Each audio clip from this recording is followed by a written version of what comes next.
Bienvenue sur la chaîne du guide Kamael Shem. Abonnez-vous à la chaîne YouTube pour ne manquer aucun secret spirituel.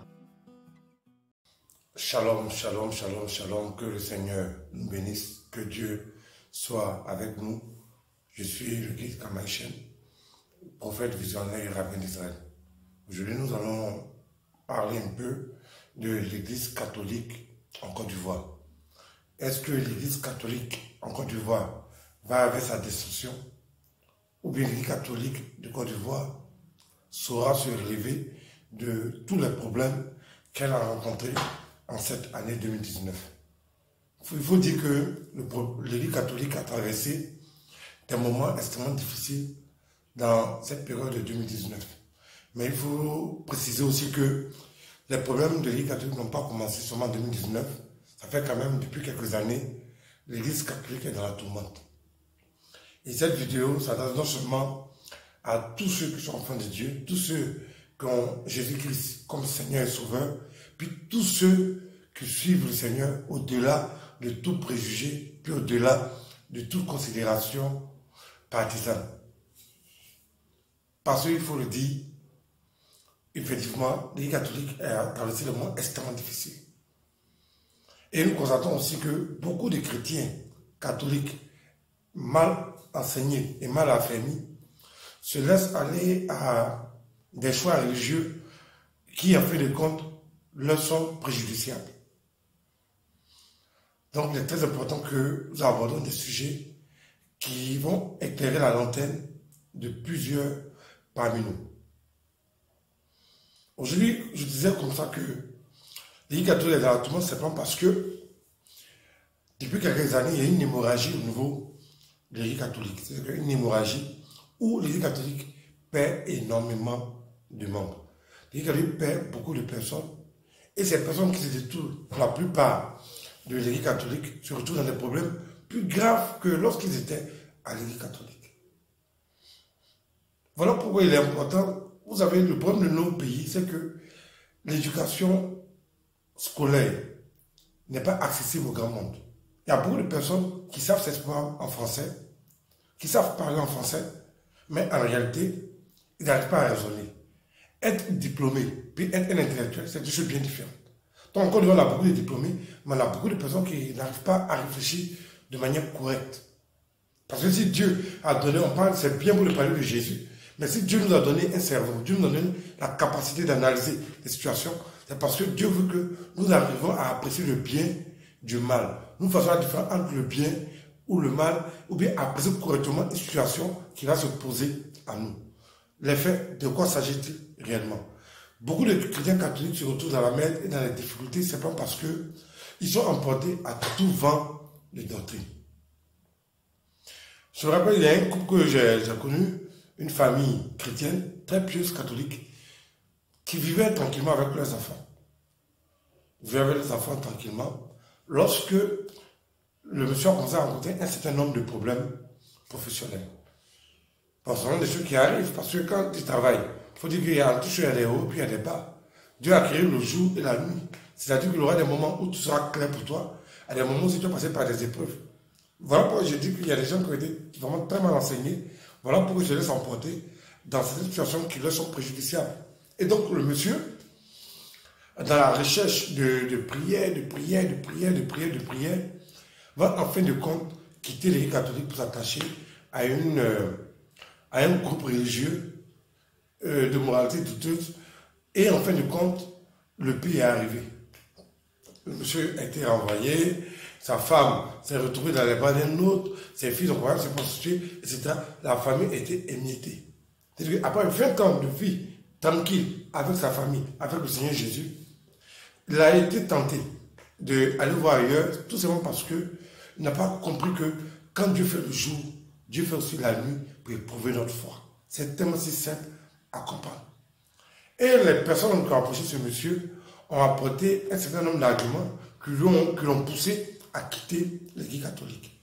Et ces arguments-là, ensemble, nous allons les parcourir et puis chacun en tirera ses propres conclusions. Donc, le premier argument que les gens ont apporté pour détourner ce pauvre monsieur de la foi ferme de Jésus-Christ, l'adoration à la Vierge Marie. Que oui, que dans la Bible, il est écrit qu'on n'adore pas la Vierge Marie, que vous adorez la Vierge Marie, c'est de l'idolâtrie, c'est patati, c'est patata. Avec des versets bibliques juste à poser, sortir hors contexte et puis refabriquer pour servir ça comme un cocktail Molotov à la pauvre famille du monsieur. Voyez-vous. Et pour revenir sur ce point-là, je veux qu'on soit vraiment très clair sur l'adoration de la Vierge Marie, sur la vénération de la Vierge Marie. Ce qui est évident, parmi nous, c'est vrai qu'on a des visions divines, Dieu nous parle, on fait des voyages en esprit, selon l'esprit de Dieu, mais nous connaissons en partie. Si une personne, telle que Marie, on dit pourquoi on l'appelle Vierge Marie, mais quand elle concevait Jésus, elle était vierge. Elle n'avait pas couché avec elle, elle était vierge. Donc, pourquoi le fait qu'on l'appelle la Vierge Marie, ça vous pose un problème? Donc, les pyromanes évangéliques qui sont arrivés chez ce monsieur-là ont donné l'argument de la Vierge Marie. Oh, c'est même pas... La Vierge Marie a reçu un témoignage de Dieu. Elle a reçu un témoignage de Dieu. Toutes les nations te diront bienheureuses. Elle a reçu un témoignage de Dieu. Parmi tous ceux qui sont en Côte d'Ivoire, tous ceux qui sont en Afrique, tous ceux qui sont en Europe, combien peuvent lever la main pour dire oui, qu'ils ont reçu un témoignage de Dieu? Dieu a témoigné à leur sujet. Le Dieu puissant, le Dieu d'Abraham, d'Isaac et de Jacob, le Dieu tout-puissant, le Dieu créateur du ciel et de la terre, a témoigné à leur sujet. Très peu de personnes. En général, quand quelqu'un dit que non, Dieu a témoigné de lui, ils sont des menteurs. Parce qu'ils veulent embobiner des âmes mal affaires. Parce que quand Dieu témoigne de quelqu'un, tout le monde est unanime que Dieu a témoigné de toi. Donc Dieu a témoigné de Marie, de sa foi, de sa piété, de sa dévotion pour Dieu. Il y avait beaucoup de vierges en Israël. Il y avait beaucoup de vierges, mais Dieu a voulu choisir Marie parmi tous ces vierges-là. Donc elle avait des qualités spirituelles et physiques qui lui permettaient d'avoir en son sein Jésus, Fils de Dieu. Donc si quelqu'un a reçu un témoignage de Dieu et qu'on lui apporte une certaine dévotion, voici ce qui est mauvais. Moi je préfère prier Marie, mais avoir une dévotion. Prier, c'est trop dit, mais avoir une dévotion pour Marie, qu'avoir une dévotion pour un pasteur Bété, pour un pasteur Baolé, pour un pasteur Yakuba, pour un pasteur... Toi, tu n'as pas reçu de témoignage. Tu n'as pas reçu de témoignage de Dieu. Vous dites qu'il donne comme argument, oui, le monsieur a la photo de la Vierge Marie dans son salon, voilà pourquoi Dieu ne le bénit pas, Dieu s'est détourné de lui. Mais c'est archi faux. Pendant que ce monsieur est en train de raconter de telles bêtises, ce pyromane évangélique, pendant lui-même dans son salon, la photo de son pasteur principal collée dans son salon. Son pasteur principal, dont il a collé la photo dans son salon, a reçu quel témoignage de Dieu? Il a reçu quel témoignage de Dieu? Il n'a pas reçu le témoignage de Dieu. Il n'a pas reçu l'approbation de Dieu. Mais Marie, tu as pris la photo de ton pasteur qui est né, on connaît sa maman ici, on connaît son papa ici, tu prends sa photo, tu colles ça dans son salon. Donc si moi, Kamaël, on me pose la question, si tu dois coller une photo dans ta maison, dans ta chambre, dans ton salon, c'est la photo de qui tu vas coller? Mais je vais choisir la photo de la Vierge Marie, au lieu de choisir la photo d'un pasteur congolais, ou bien de prendre la photo d'un pasteur sud-africain. Les Africains, je ne peux pas faire ça. Parce que, un, sont des menteurs, de deux, n'ont pas reçu le témoignage de Dieu. Mais Marie a reçu le témoignage de Dieu. Donc, dans le doute, si je dois arriver logiquement entre deux personnes, une personne qui a reçu un témoignage de Dieu, une personne qui n'a pas reçu le témoignage de Dieu, alors je ne peux pas coller dans ma maison la photo de quelqu'un qui a reçu le témoignage de Dieu. C'est pas si simple à comprendre. Et c'est le premier argument qu'il a apporté pour détourner cette famille en question. Aujourd'hui, le monsieur regarde, mais il est trop tard. Il est trop tard. Je lui ai dit que ce qu'il doit faire, d'aller faire une confession auprès de son curé, et puis demander si possible le pardon de Dieu. Après ce moment-là, je peux faire des prières pour lui, des invocations pour lui, afin d'ouvrir le chemin et de faire descendre la grâce de Dieu sur lui. Donc le premier argument qu'il a envoyé, c'est afin de la Vierge Marie. Pourtant, vous collez photo de votre pasteur qui n'a pas reçu de témoin de Dieu. Vous collez photo de choses des pasteurs sud-africains, des pasteurs congolais, des pasteurs ghanéens, des gens de moralité douteuse. Et ceux qui n'ont pas reçu le témoin de Dieu, on estime que c'est un gros péché, c'est un grand péché de coller sa photo. Je préfère coller la photo de Marie dans mon salon, ou bien dans ma maison, ou bien dans mon sanctuaire, que coller la photo d'un pasteur congolais ou d'un sud-africain. Et là, je suis clair là-dessus. Le deuxième argument qu'ils ont donné, ils ont dit oui que il y a l'adoration des reliques saintes, telles que le Saint-Sacrement, telles que certaines choses que les chrétiens catholiques prient sur des objets, etc. Mais c'est du gros n'importe quoi. C'est du gros n'importe quoi. Parce que si vous vous reprochez aux catholiques, vous faites la même chose. Donc, à quoi sert cette campagne de dénigrement vis-à-vis de certaines personnes qui ont servi Dieu pendant plusieurs siècles?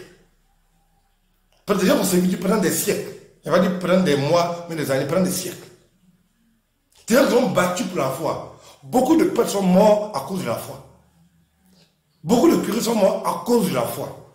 Beaucoup de missionnaires sont morts à cause de la foi. Il faut dire qu'ils adorent le Saint-Sacrement. Et que le Saint-Sacrement, il est biblique, mais il n'est pas biblique. Il est biblique. Quand on parle de la coupe de Jésus, c'est biblique.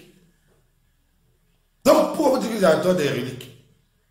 Pendant qu'ils adorent au moins des reliques qui sont bibliques, telles que le Saint-Sacrement lui-même, telles que les calices, la coupe de laquelle Jésus a bu, tout ça, sont des objets qu'on appelle des objets saints. Même chose comme le mur de Jérusalem, où lorsqu'on va en pèlerinage, nous tous on va se recueillir. Vous partez, vous recueillez sur le mur de lamentation, mais vous reprochez aux autres de se recueillir sur la coupe de Jésus. Ou sur des symboles de coupe de Jésus. Pourtant, vous êtes toujours avec vos huiles d'onction. D'ailleurs, qui ne sont pas des huiles d'onction, sont des huiles douteuses d'ailleurs, parce que l'huile d'onction a sa composition. J'ai eu le temps de faire des vidéos sur les huiles d'onction.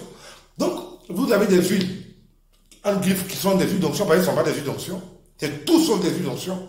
Tu tapes l'huile dans ton cœur. Oui, Seigneur Jésus, Seigneur Jésus. Mais un quelqu'un qui venait une relique, quelqu'un qui adore une bouteille remplie d'huile, c'est qui est démoniaque? Qui est démoniaque entre ces deux individus? Quelqu'un qui venait la croix de Jésus, quelqu'un qui se recueille sur un calice devant le mur de Jérusalem, et quelqu'un qui adore une bouteille en caoutchouc où il a visé de l'huile dedans et qu'il a tapé, ah Seigneur Jésus est dedans, Seigneur Jésus est dedans. Je n'ai pas dans une bouteille d'huile d'onction. Et je suis comme, c'est même pas de l'huile d'onction, c'est de l'huile d'olive. L'huile d'onction et l'huile d'olive, c'est très différent. Ça n'a rien à voir. L'huile d'olive rentre dans la composition de l'huile d'onction. Mais l'huile d'olive n'est pas de l'huile d'onction. L'huile d'olive n'est pas de l'huile d'onction. Donc vous dites des choses assez contradictoires. J'ai de la peine véritablement pour cette famille, parce que cette famille a bâti toute sa vie à l'Église catholique. Mais quand des problèmes surviennent, quand le diable essaie d'éprouver quelqu'un, il faut te montrer digne de la croix de Jésus. Il faut te montrer digne de la foi à laquelle tu appartiens. L'autre argument qu'ils ont apporté, c'est au niveau de l'eau bénite. Que l'eau bénite, c'est pas biblique, c'est pas tati, c'est pas tata, voilà ceci, voilà cela. Mais décidément, ils sont prêts à tout inventer pour détruire la foi de ceux qui aiment Dieu.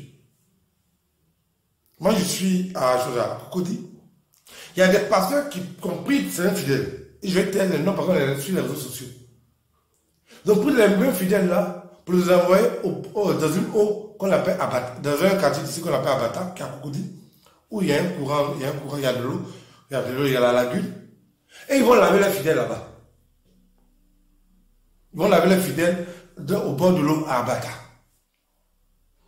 Et bien, ils vont laver les fidèles là-bas. Et les mêmes là viennent, comme véritablement des démons, se mettre des dimanches à l'église pour dire oui, que vous avez adoré, vous prenez l'eau bénite n'est pas biblique, l'eau bénite n'est pas si, mais c'est archi faux. Mais c'est archi faux. L'eau bénite est biblique. Et je vais vous prendre deux exemples. Le premier exemple, c'est l'exemple du prophète Élisée. Élisée était dans une contrée où de l'eau était empoisonnée. Et il a demandé à ce qu'on lui apporte du sel et puis une assiette neuve. Il a pris le sel pour mettre dans l'assiette, puis il a béni l'eau. Il a dit que la mort quittera dans cette eau, et cette eau sera désormais bénie, et il n'y aura plus de source de mort dans cette eau. Il a béni l'eau, l'eau a retrouvé sa saveur. Avant, c'était de l'eau qui était imbuvable. Mais aujourd'hui, avec la bénédiction d'Élisée sur cette eau-là, l'eau est devenue imbuvable. C'est ça qu'on appelle de l'eau bénite. Je vais prendre encore un autre cas, le cas de Jésus lui-même. Des aveugles sont venus voir Jésus pour retrouver la vue. Jésus leur a dit, allez vous laver dans les eaux de Siloé. Quand les aveugles sont partis se laver dans les eaux de Siloé, en sortant de l'eau, leurs yeux se sont ouverts. C'est-à-dire que la personne de Dieu s'est répandue sur l'eau et a conféré un pouvoir de guérison, de sorte que ces personnes-là ont retrouvé la vue.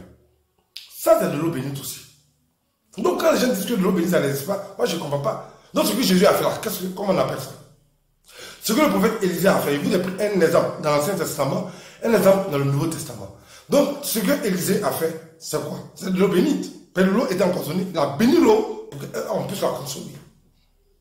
Jésus, il a béni l'eau pour qu'elle donne une capacité de guérison. Donc pourquoi on dit que l'eau bénite, ça n'existe pas? C'est pour ça que je dis que certains fidèles catholiques sont mal affermis, qui sont embobinés par ce genre de racontars. Nous allons arriver maintenant à un autre argument que nous avons avancé. Ils ont parlé du carême chrétien. La cérémonie des cendres, où on met la cérémonie des cendres, que ce sont des cendres de mort qu'on met sur les fronts des gens. Comment des gens peuvent être aussi d'une moralité aussi basse proche de l'animal? Parce que je vais vous expliquer comment ça se passe dans la bourse. Quand les différents fauves se disputent un territoire, c'est à cause des proies. Donc nous allons après les fidèles de l'Église catholique derrière de l'argent de l'Église catholique. Donc il faut déstabiliser, il faut injurier, il faut dénigrer, il faut dire beaucoup de choses. Quand tu vois un pasteur parler bien de l'Église catholique, c'est qu'il veut récupérer, c'est que pendant qu'il est en train de prêcher, il y a des fidèles de l'Église catholique qui sont assis dans la salle qui veulent récupérer. Donc là, il va utiliser des mots pour ne pas les frustrer et puis les récupérer pour les faire quitter progressivement leur église. Mais l'enjeu de ce combat-là, c'est de récupérer les fidèles de l'église catholique. Parce qu'il faut le reconnaître, les fidèles de l'église catholique sont les plus riches. Par exemple, en général, dans les églises évangéliques, il n'y a pas de gens riches. C'est-à-dire que ce sont des gens qui se débrouillent. Ce sont des personnes qui sont peut-être mal affermies, des gens qui sont à la recherche de certaines choses. Ils recherchent tout sauf Dieu. Il y a certains pasteurs que je connais qui sont de très bons pasteurs, que je vois régulièrement, ils viennent souvent à la maison, ils me rencontrent aussi au sanctuaire. Ils viennent, on échange, sont des gens vraiment qui ont un amour pour Dieu. Mais malheureusement, ces gens de personnes sont une minorité. Parce qu'il y avait davantage de pasteurs qui aimaient Dieu et qui connaissaient Dieu, vraiment ça allait faire vraiment du bien à l'évangile de Jésus-Christ. Mais à l'impossible, nous n'est tenu. On est obligé de combattre le mal sous toutes ses formes. Donc, ces quelques éléments que j'ai pris là sont des éléments assez poignants qui disent que aujourd'hui, beaucoup de chrétiens catholiques se mettent dans des situations merdiques parce qu'ils refusent d'expliquer leurs problèmes à leur prêtre. Même si tu as le prêtre qui peut te donner des conseils, tout ça, tu vas avoir des conseils de côté. La connaissance n'est pas universelle. Personne ne peut avoir toute la connaissance du monde. Mais quelqu'un qui commence à te parler en se basant sur du mensonge, mais sur le dénigrement systématique de certaines choses, il faut aussi un menteur. Parce que s'il a 10 fidèles, ça va être 10 dîmes. S'il a 20 fidèles, ça va être 20 dîmes. S'il a 30 fidèles, ça va être 30 dîmes. Donc, l'objectif de tous les discours n'est que financier. Ne vendez pas votre foi, mais ne détruisez pas votre foi à cause de certaines personnes qui en ont seulement à prendre votre argent. Aimez Jésus-Christ, servez Jésus-Christ. Dieu ne laisse pas tomber ceux qui le cherchent. Si vous avez des difficultés, que ça ne va pas, vous voyez quelqu'un qui peut vous supplier personnellement, qui va vous donner des conseils, mais qui ne va jamais vous demander de quitter votre église. Jamais. Et à vous encourager dans votre foi. Et la foi catholique est une foi équilibrée. Parce que les prières catholiques sont les mêmes prières partout dans le monde. Un chrétien catholique de Côte d'Ivoire va prier de la même manière qu'un chrétien catholique de France, d'Italie, du Portugal et tout ça. Parce qu'il y a ce qu'on appelle, il y a certaines prières récitées, dites par l'Église catholique pendant des siècles, qui ont été extrêmement puissantes et qui ont changé le cours de l'histoire de l'humanité. Donc ces prières-là sont vraiment efficaces. Si ton problème est particulier, on peut te donner un coup de main. Il y a d'autres prières qu'on appelle les oraisons. Mais après les oraisons, il y a des prières plus puissantes qu'on appelle les invocations d'Israël. Elles sont encore plus puissantes. Bon, c'est vrai qu'elles ne sont pas maîtrisées par beaucoup de monde, mais elles sont puissantes. Si ça ne va pas, tu commences par tes prières. Si ça ne va pas tes prières, tu peux commencer, tu peux entamer des oraisons. Si les oraisons, ça ne va pas, tu peux maintenant entamer les invocations d'Israël. Après ce moment-là, c'est sûr que ton problème, il sera résolu. L'Église catholique doit faire face à tous ces dangers-là. Nous sommes dans la fin de l'année, nous sommes dans le mois de décembre. tous les chrétiens catholiques doivent comprendre que le salut vient de Jésus-Christ. Le salut ne vient pas d'un parlant en langue. Ribobo, ribaba, rimbo, rimbo, ramababa. Non, c'est pas de ça vient votre salut. Votre salut vient de Jésus-Christ. Votre salut ne vient pas des promesses de miracles. Des miracles d'ailleurs même que vous ne verrez jamais. Gardez votre foi en Dieu. Gardez votre foi en Jésus-Christ. Et puis, si vous avez des soucis, véritablement, approchez des gens qui sont qualifiés, qui ont une bonne connaissance des choses spirituelles. Vous allez avancer. Et que tous les mauvais grains de l'Église catholique soient vidés au nom puissant de Jésus-Christ. D'ailleurs, même, il a déjà commencé à même qui a déjà quitté récemment, quelqu'un qui s'en se posséder devant un discours évangélique qui fait des forces de résurrection. Comment vous voulez qu'on vous prenne au sérieux? Comment vous voulez que Dieu vous prenne au sérieux? Et j'ai pitié pour tes fidèles parce que s'il y a une telle moralité, il y a des gens qui te suivent véritablement, j'ai vraiment pitié de ces personnes-là. Parce que ce genre d'histoire, on a encore du voir, on sait comment ça finit. Shalom.